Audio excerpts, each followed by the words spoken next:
what you're listening to is modulation caused by the Behringer Quad Gate Multi, or Mult, module number 173, which is a Roland System-100m clone from Behringer. Let's check it out.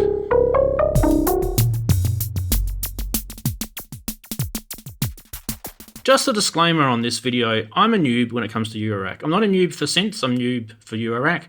This sort of stuff is new to me. I've had help understanding this module by online research and asking people on forums questions about it. So there's got to be a lot more than what I can show you on this. So hopefully this is just a little taste on what you can and badly do with this module.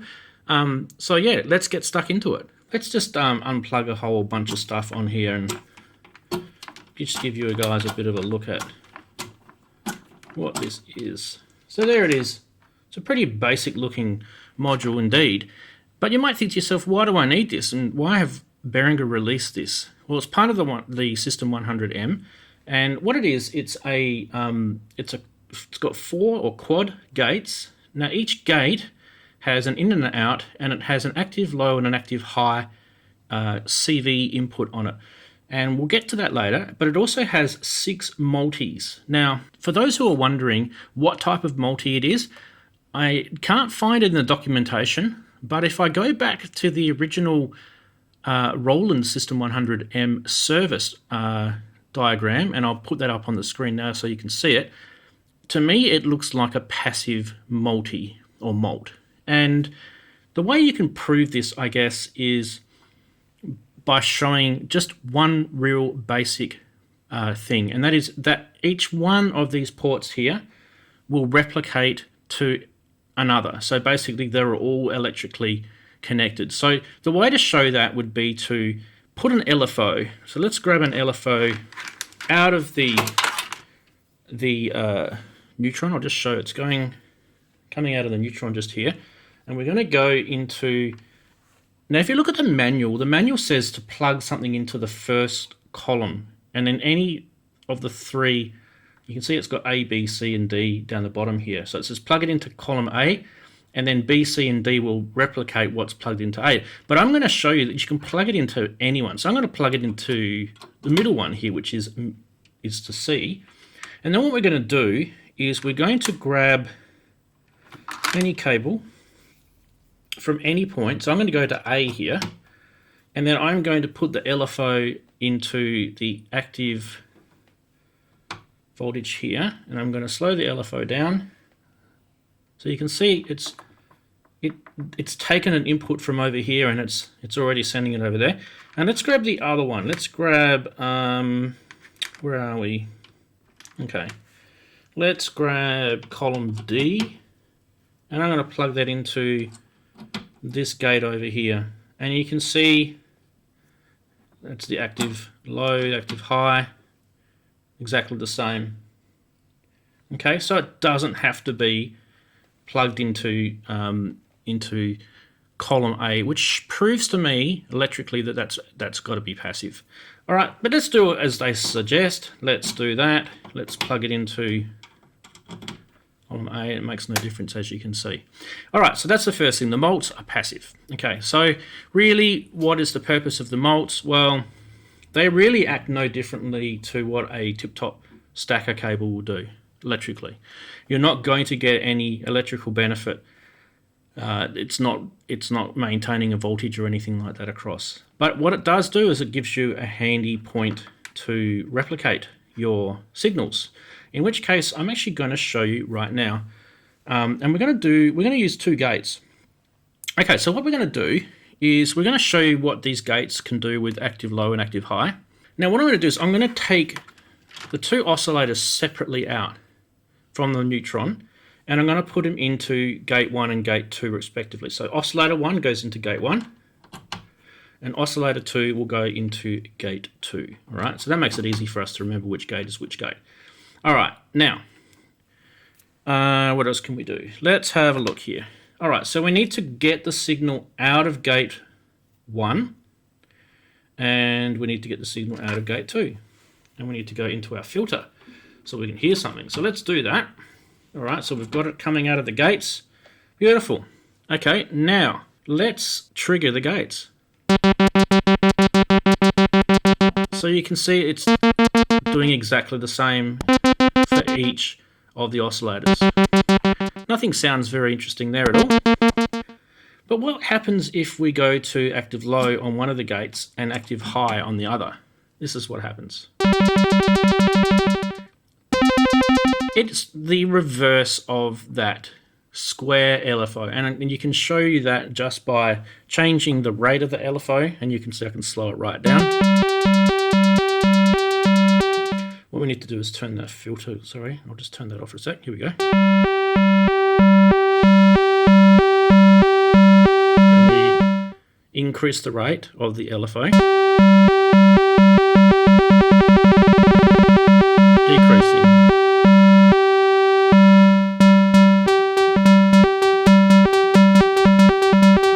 So you can come up with some really cool things with this variance in your active low and active high gates. And I showed an example of that at the start. Okay, so that's what these gates can do. Now, what's another good thing about it is that if we were to show you what is actually coming out directly out of these oscillators, it's just a constant signal. So let's do that. And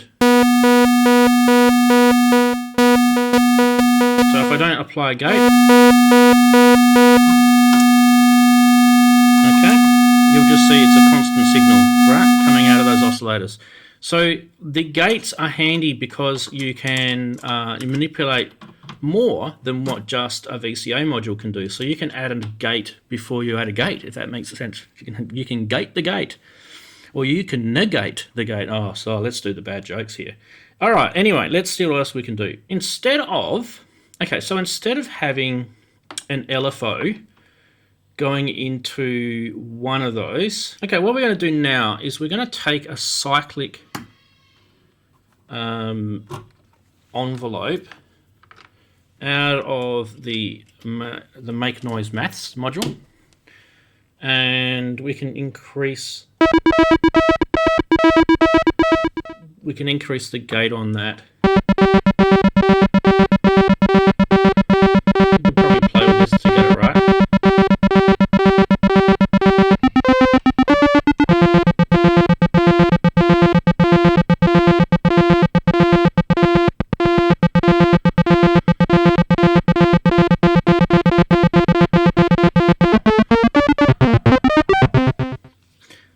Yeah, it's interesting. But not that interesting. All right, maybe we can try some other cool stuff. All right.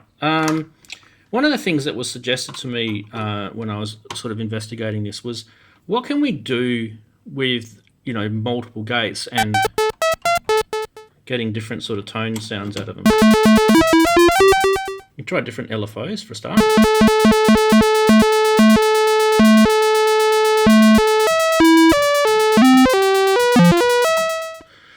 The other thing you can do is you can take the outputs from each of these gates and put them into different channels on your mixer and pan them. So why don't we try that? Let's see how that's going to sound. There we go.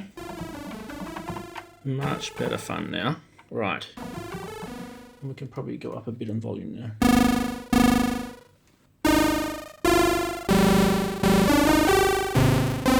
Now we can play with, it's getting a bit hard with all these cables going everywhere, but now we can play with the envelope of the VCA.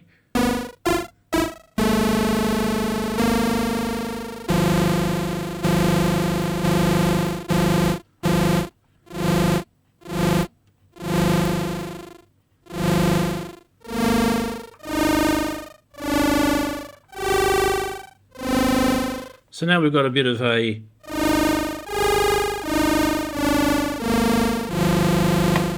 and then we can tune the oscillators to fifths and things like that. But let's try something cool with some effects. So let's get them both effects. We'll do 40 on both. That'll do.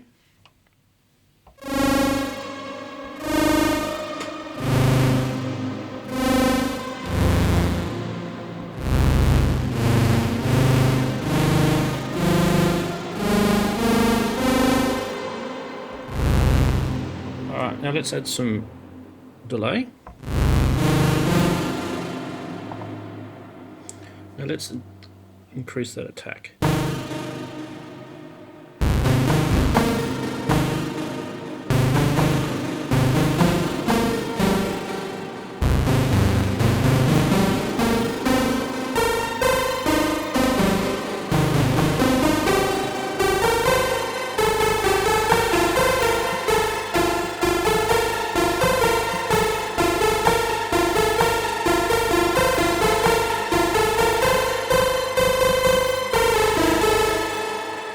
Okay, now I'm starting to feel that I might want to introduce something else to that second gate.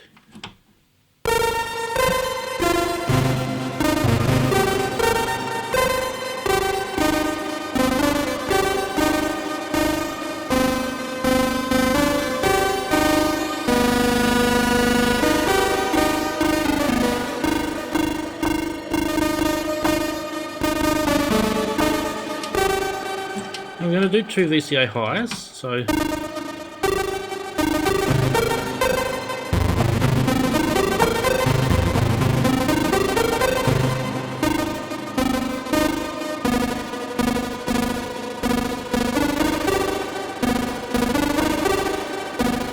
now let's turn the delay effect off.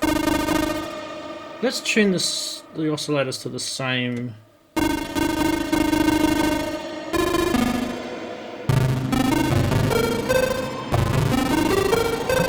So you're kind of getting like a bouncing effect now. There's no delay on that. In fact, I'll turn the reverb off so you can just hear it by itself. There's no delay at all. Now I'm just getting that effect by just feeding in an LFO on one, and I'm feeding in a cyclic envelope from the maths module on the other, and I can change that.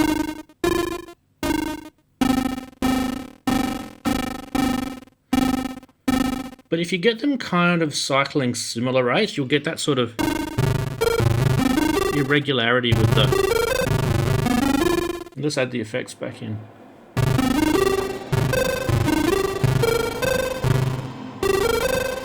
Alright, let's add a bit of...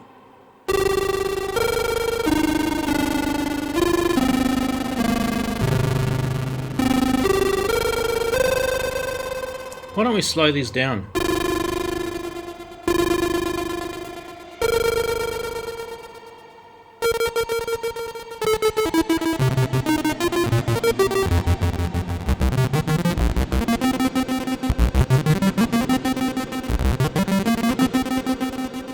It's hard to believe that that is just one note firing at a 2 oscillator synth, and you're getting all of that sound. And really all I've done is a bit of a convoluted patch here. Anyway, that should be enough. That is the Behringer 173 quad gate multiplier, or Mult as we call it in Eurorack land. It's a basic module, but you can have some fun with patching anyway. Thanks so much for watching. Please hit the like and subscribe button if you like my videos, especially this little series that I'm doing on the Behringer System-100 clone modules. Obviously, I will do more when I purchase more, when Behringer release them for me to purchase. At this stage, that is it as far as what I can get available, and we're now in early June. It has been rumoured that they're going to be releasing some more to the stores, in July. So we could be a month away before the next video. In the meantime, you never know, I might start mixing it with the Roland System-100m modules and see if there's any sort of craziness. There is a dual VCO module at a store locally here that I could grab, and it may be an expensive exercise to grab it just for the sake of doing a video, but we'll see. Anyway, thanks for watching. Stick around for the next one. Catch you later.